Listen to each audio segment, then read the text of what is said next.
Hi there, welcome back. This is the video tutorial for Home on the Range. What we're going to do is take the alternating pattern that we just learned between our C, F, and G7 chords there, and we're going to give it a new rhythm. So before we dive into the song too much, let's go back over those chords that we know and this pattern that we've learned as well.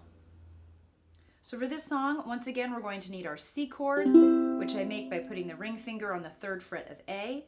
Then I'm going to move to my F chord. Again, I'm kind of floating my pointer and my middle finger above the fretboard here so that it doesn't take much for them to get to their positions. Pointer finger is going to go to the 1st fret of the E string. The middle finger is going to reach all the way over to the 2nd fret of the G string, which is the one closest to me. That's my F chord. And then in this alternating pattern, I'm going to go right back to the C chord where I was. And now I'm going to move to my G7 chord. I'm going to slide that ring finger up again to the 2nd fret, that is, of the A string. And again, my pointer and middle are sort of floating, ready for their positions. Pointer finger again is going to come down on the 1st fret of the E string, and the middle is going to come down on the 2nd fret of the C string, and it's going to sound like that. Then we come back to the C chord, so I lift my pointer and my middle up a little bit, slide that ring finger back to the 3rd fret of A. So this alternating pattern, we're using C as our home chord, then we go to F, back to C, and then to G7, and then we start it all over again.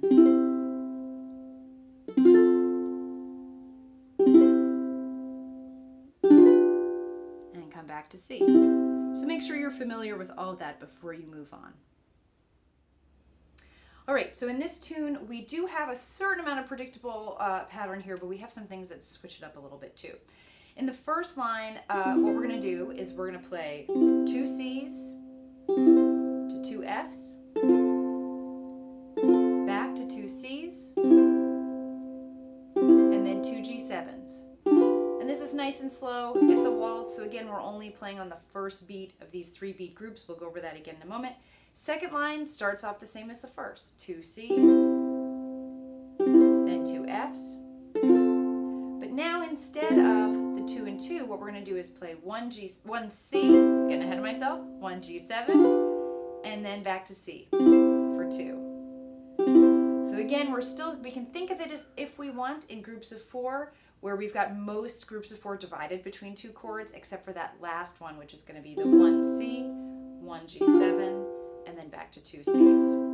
And the reason that that happens in music sometimes is that we like to take, say, the first line of a phrase and end it sort of up in the air. I call it like the musical question out there. You would never end the song on the G7 chord, right? It just sounds too unresolved. When we get to the end, we don't want to end it there. We have to bring it back to the C for it to feel resolved at the end. And so what we do is we kind of squish that C and G7 together so that we can resolve back to C.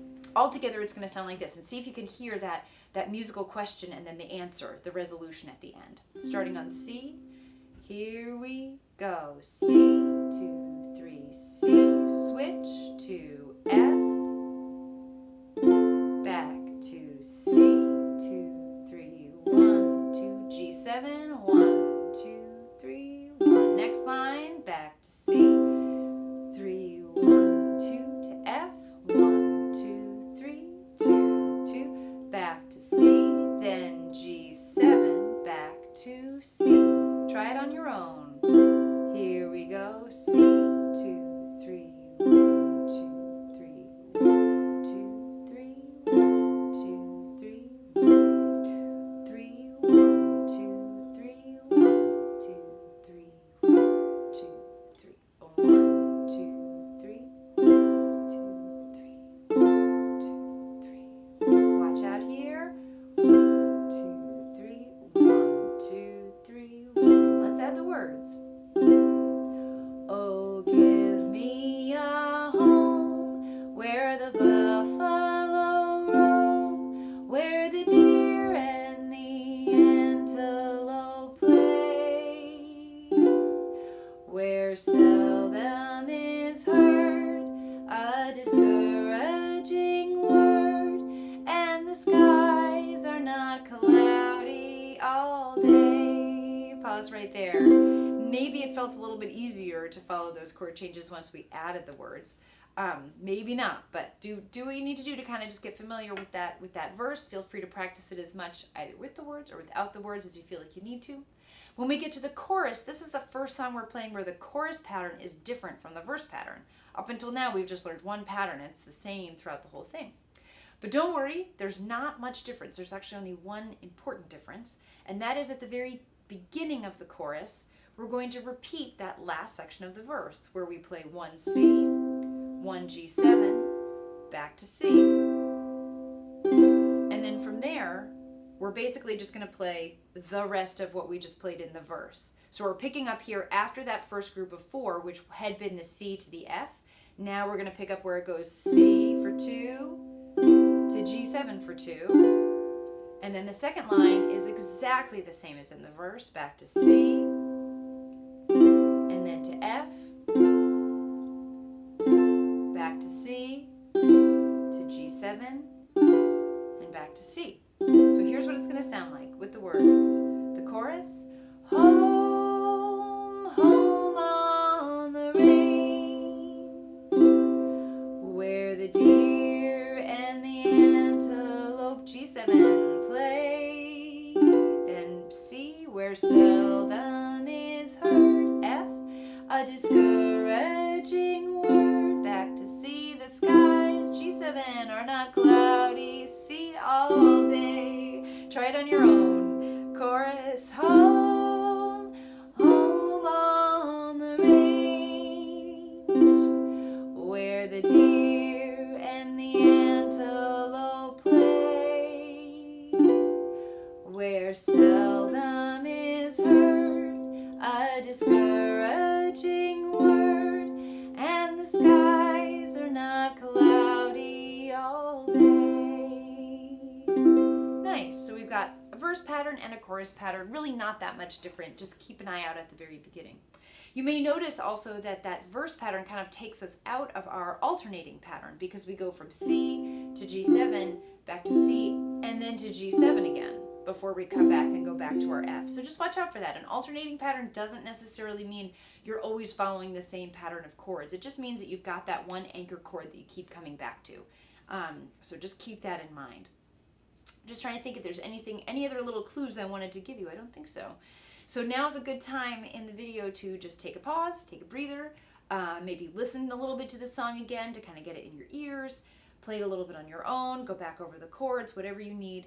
But when you're ready, what we're going to do next is play it all the way through from top to finish, home on the range. When you are ready, here we go.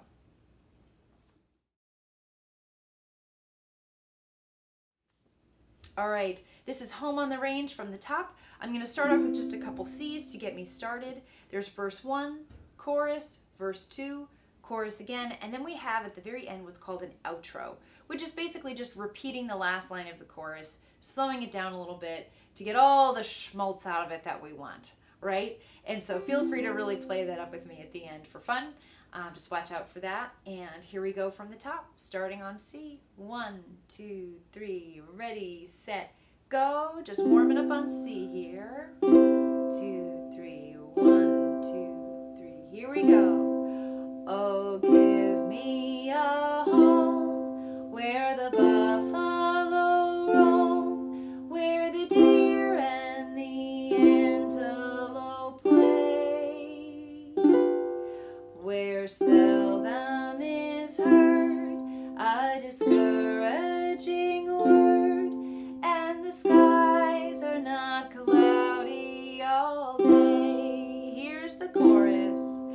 Home, G7, home on C, the range, where the deer and the antelope play, where seldom is heard a discouraging word, and the skies are not cloudy all day. Here's verse 2. How often at night, when the heavens so bright, with the light from the glittering stars, have I stood there amazed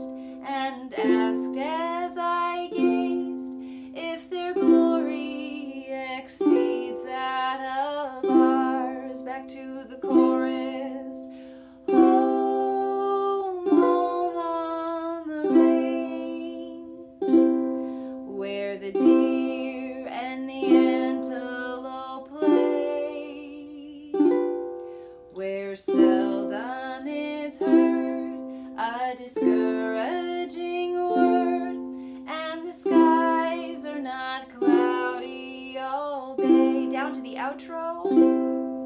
Where seldom is heard a discouraging word. Slow it down, and the skies are not cloudy all day. You can add a little tremolo at the end just for fun. Nice. All right. Well, we made it through all the way home on the range. Feel free, as always, to use whatever part of this video you need to in your practice, and make sure you're also practicing it without the video, so you really know that you know it, and can practice just kind of coming up with that song from inside your own brain and your own fingers. That's the ultimate goal, of course, after all. Enjoy your practice, and I will see you around for the next song.